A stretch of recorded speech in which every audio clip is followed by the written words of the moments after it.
Bonjour tout le monde, j'espère que vous allez bien. On a ce matin et depuis hier une correction sur l'indice dollar, sur le dollar en général, qui est due à une réunion du G7 des ministres de Finances qui va avoir lieu dans les prochains jours.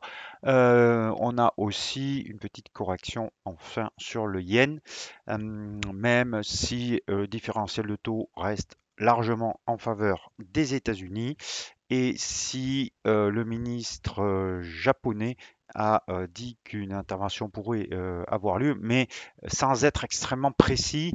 Donc, on suppose qu'il y aura d'autres éléments de rhétorique avant qu'une intervention physique ait lieu. Donc, pour l'instant, cette intervention éventuelle sur l'échange euh, ne joue pas encore vraiment. On voit tout ça en graphique. Avant ça, l'avertissement sur les risques.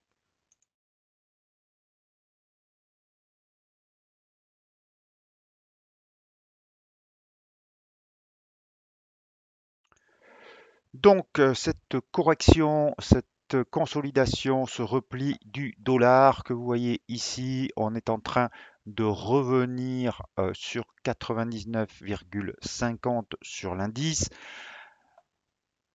Il s'agit d'une correction puisque la tendance reste haussière et on verra si ce niveau des 99,50 tient.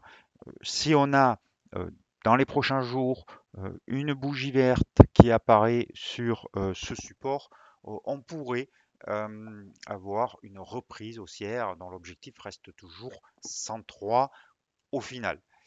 Il faut dire que les États-Unis sont quand même très en avance sur le cycle de resserrement des taux et donc cela profite toujours aux billets verts. La seule question est de savoir est-ce que le pic d'inflation est passé ou pas. Ça, pour l'instant, on n'a pas cet élément-là.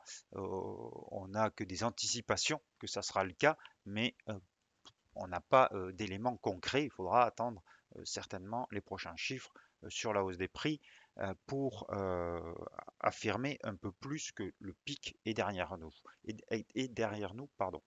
Mais ce matin, donc, nous avons eu un redressement des devises européennes, l'euro et la livre contre dollar. Ce qui est intéressant, c'est que ça s'est fait sur, pour l'euro dollar, un support majeur avec, donc hier je vous disais qu'on avait affaire à une sorte d'étoile du matin qui est confirmée aujourd'hui et comme par hasard aujourd'hui on est revenu sur le point de 1,0933 34 qui correspond à une droite de polarité donc support ici et résistance à plusieurs reprises ici. C'est une droite de polarité de court terme, mais malgré tout, elle joue à plein puisque ce matin on a touché 1,0933 et depuis on stagne au-dessous. Donc cette reprise haussière, elle se transformera, elle sera un peu plus durable, un peu plus forte si on franchit cette résistance dont j'ai parlé ces derniers temps à 1,0934.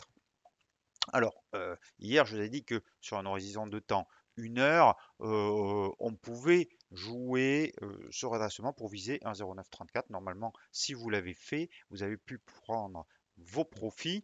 Euh, Maintenant, si vous voulez jouer une hausse plus durable, une reprise haussière plus durable de l'euro, il va falloir attendre une clôture au moins horaire au-dessus de ce niveau des 1,0934. Ce n'est pas impossible, mais ça demande confirmation parce que euh, si on hésite encore, on pourrait avoir le même scénario que ici à la mi-avril et avoir une nouvelle vague de baisse ou une consolidation horizontale. La cassure des 1,0766 serait assez négative et donnerait lieu certainement à une correction vers 1,0630. Donc on est un petit peu dans une zone neutre entre 1,0934 et 1,0766. Au-dessus, on redeviendrait haussier. Au-dessous, on aurait un potentiel, un léger potentiel baissier encore. Sur le câble, même chose, avec 1,0934 30 comme support. On a une étoile du matin ici qui est quand même un peu plus conséquente, un peu plus claire, même si pour être qualifiée de telle, il faudrait qu'elle soit euh, un petit peu en dessous par rapport au dernier creux ici. Mais malgré tout, c'est plutôt bon signe pour le câble. Euh, on pourrait avoir une prolongation de cette reprise vers le dernier sommet, ici à 1,3150 dans un premier temps. Malgré tout, n'oubliez pas que tant qu'on n'a pas dépassé ce dernier sommet, la tendance reste baissière et que pour l'instant, on est sur un trend euh, uniquement de contre-tendance. Mais le fait que ce support soit respecté à 3 reprises pourrait signifier effectivement qu'on va avoir droit à avoir lieu une reprise haussière plus conséquente sur les devises, sur la devise, sur la livre, mais aussi sur l'euro. On va regarder donc le yen aussi, puisque troisième paire de devises majeure, le dollar yen. Vous voyez, alors hop, voilà, je vais réduire parce que la hausse a été tellement vertigineuse que ça sort même du cadre. Donc, hier, prise de bénéfice claire et nette à l'approche des 130, je vous en ai parlé. Euh, Toutefois, on voit aujourd'hui cette bougie, ce chandelier d'hésitation. Donc, il faudra vraiment attendre la confirmation ce soir parce que si on a une clôture euh, comme on la voit actuellement, une bougie, un chandelier qui a l'apparence comme elle apparaît actuellement, ça voudrait dire que la correction est très très très limitée et que on pourrait à nouveau repartir vers les 130 dans les prochaines heures ou à minima avoir ou avoir une consolidation horizontale. Donc la tendance reste toujours très forte sur le dollar yen puisque cette bougie rouge ne change pas absolument pas la lecture haussière qu'on peut avoir. Et les propos du ministre japonais ont été un petit peu plus vagues, je trouve, personnellement, c'est mon interprétation, quant à une éventuelle intervention. Il ne nous a pas semblé que c'était imminent. Mais comme il y a le G7, les ministres des Finances vont se rencontrer, notamment il y a une rencontre qui est prévue avec le ministre des Finances américain et qui pourrait peut-être donner lieu à une rhétorique un peu plus forte sur la baisse du yen. En tout cas, consolidation, respiration horizontale, latéralisation, en attendant certainement cette réunion du G7. Euh, Sur les autres devises contre yen, l'euro, alors là, on est toujours très haussier. Vous voyez que la force de l'euro, on est allé sur 140 ce matin, c'était l'objectif, mais on pourrait aller plus haut, malgré maintenant un RSI un peu suracheté. Si on regarde, alors attendez, on va regarder ça sur une semaine sur en mois, pardon. Voilà. L'objectif en fait technique maintenant, vous voyez, il est ici réellement, donc sur 150, ce qui est très haut. Et avant ça, on a ici ce plus haut de juin 2015 à 141 qui pourrait euh, ralentir la hausse des cours. Mais en tout cas, on reste haussier sur l'euro yen et vous pouvez essayer de chercher des points d'entrée. Vous en aviez un ce matin. Si vous regardez l'horizon de temps 1 heure, vous voyez ce creux de marché ici et cette reprise au-dessus des moyennes mobiles qui se réorientent à la hausse, ça pouvait donner lieu à un trade long sur l'euro yen. Mais bien sûr, c'est du 1 heure, donc il faut être réactif et il faut sortir rapidement. Euh, Ceci étant, l'objectif reste plus haut puisque les creux, même sur le 1 heure, étant ascendant, pourquoi pas rentrer long encore si vous aviez l'apparition d'un chandelier vert, d'un chandelier haussier à partir du contact de ces deux moyennes mobiles et de viser donc l'objectif à 141. Sur le sterling yen, hop, on va voir ça tout de suite. Hop. C'est exactement la même lecture. C'est donc l'objectif est à 170. C'est exactement la même configuration que sur l'euro-yen, ce qui est logique. Euh, donc là, la position longue pourrait être rentrée sur le 1 heure si on dépassait 167,80. Voilà, sur un franchissement des 167,80, clôture au-dessus avec un chandelier vert, un chandelier haussier, on pourrait rentrer pour viser cette fois-ci 170. Sur la UD yen, on a là aussi une configuration égale. On va prendre le quotidien. Ici, consolidation avec cette toute petite bougie rouge.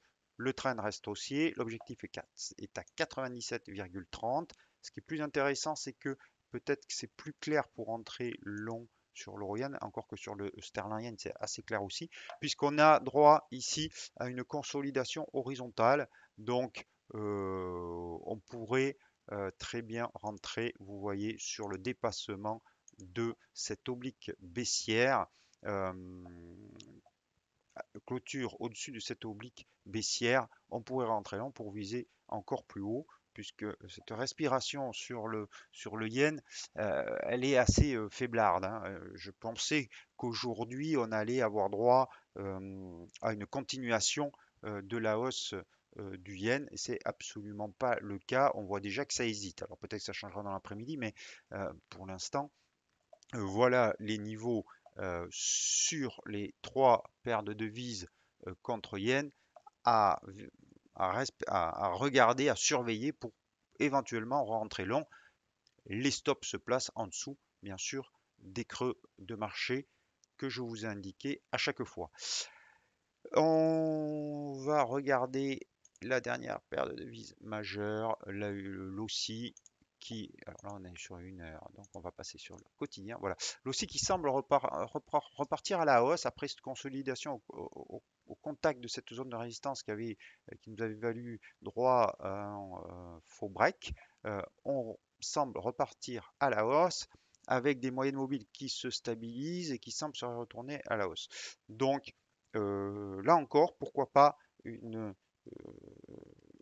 position longue sur la UDIN si jamais on franchissait le plus haut d'hier et d'aujourd'hui, puisque si on regarde sur le 1 heure, vous voyez qu'on a hop, ici une résistance qui s'est formée, touchée à deux reprises sur 0,7458, et donc le dépassement pourrait donner lieu à un trade long avec un un stop sous 0,7420. Alors, ce qui est intéressant sur le dollar australien, l'AUD contre dollar australien, sur l'OSI, c'est que c'est complémentaire avec les éventuels trades que je vous ai donnés, puisque les devises concernées ne sont pas les mêmes. Je m'explique. Si vous prenez une position longue sur le sterling yen, par exemple, vous n'allez pas prendre une position longue aussi, même si vous avez le signal sur la UD yen ou sur l'euro yen, parce que dans les trois cas, vous jouez la baisse du yen. Ou alors vous divisez votre position selon votre money management par 3. Mais par contre, l'AUD USD est décorrélé des paires en yens, donc vous pouvez la combiner avec un trade sur le yen. Voilà, donc c'est assez intéressant parce que si vous aviez dans le signal que je vous ai parlé sur dépassement des résistances sur une des paires en yens et sur la UD USD, c'est tout à fait complémentaire et vous pouvez avoir deux positions, bien sûr en respectant toujours votre money management et le risque que vous voulez prendre sur votre capital. Dernière paire de devises qu'on va regarder ce matin, c'est le franc suisse. Le franc suisse qui s'affaiblit. Hop. Mais là encore, on est un petit peu dans la même configuration que l'euro-dollar. On voit bien que c'est une hausse vraiment de l'euro, puisque sur l'euro-dollar, c'était 1,0934 la résistance. Ici, on voit que c'est cette zone composée du retracement Fibonacci de 61,8 sur 0,10368 et cette droite de résistance à 1,04. Donc cette zone qui bloque ici les prix, donc c'est l'équivalent des 1,0930 à peu près sur l'euro dollar. Donc attention à ne pas prendre deux positions là encore parce que ça semble assez corrélé actuellement. C'est pas toujours le cas, mais actuellement ça semble assez corrélé euh, pour les deux paires de devises. Sur le dollar suisse, enfin, hier je vous ai dit qu'on avait franchi des résistances assez importantes. On a consolidé hier, mais ça semble déjà en voie d'être terminé et surtout on a un support qui s'est formé ici, qui est une droite de polarité, puisque vous voyez que c'était résistance ici et hop, à deux reprises ici et aujourd'hui le point bas. Donc si on passe, hop,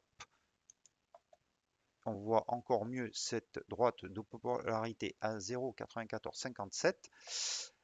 Le dépassement du dernier sommet relancerait la hausse sur le dollar suisse et validerait une position longue là aussi, à mon avis, pour viser, je crois que c'était 0,97, on va voir ça, mais surtout avec un stop sous 0,9450 et l'objectif serait sur, tac, tac, tac, tac, tac, on va aller chercher un peu plus haut. L'objectif serait sur ici 0,98. Pardon, je vous ai dit 97, c'était 98. Voilà, donc voilà là aussi une possibilité de trade sur le dollar suisse. Vous voyez que vous avez beaucoup de supports. Ah, je ne vous ai pas parlé on va voir vite fait, du loonie, du dollar contre dollar canadien, puisqu'on est revenu sur le support à 1,2450 et qu'on semble avoir un doji. Attention à confirmer ce soir parce que là, pour le coup, les deux devises sont des devises qui vont être plus traitées dans l'après-midi, vu les décalages horaires à leur position géographique. Et donc, à voir si on a une reprise haussière. Mais la bougie, le long chandelier baissier hier demande confirmation d'une bougie verte pour rejouer ce range entre 1,2650 et 1,2450. Voilà. Donc, voilà ce que je voulais vous dire sur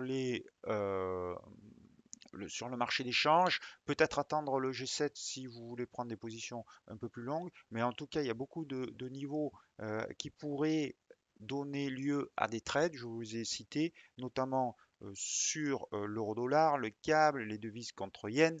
Euh, et la dernière, le dollar suisse. Donc, et l'AUD aussi. Donc, surveiller ces niveaux, ça pourrait se déclencher si jamais le signal en clôture était validé, ce qui est pour l'instant pas le cas sur l'horizon de temps 1 heure. Moi, je vous dis à mercredi. Je serai absent demain, lundi et mardi. Donc, en attendant, faites de bons trades, passez un bon après-midi et de bonnes séances. N'oubliez pas vos stop loss. À la semaine prochaine. Ciao, ciao.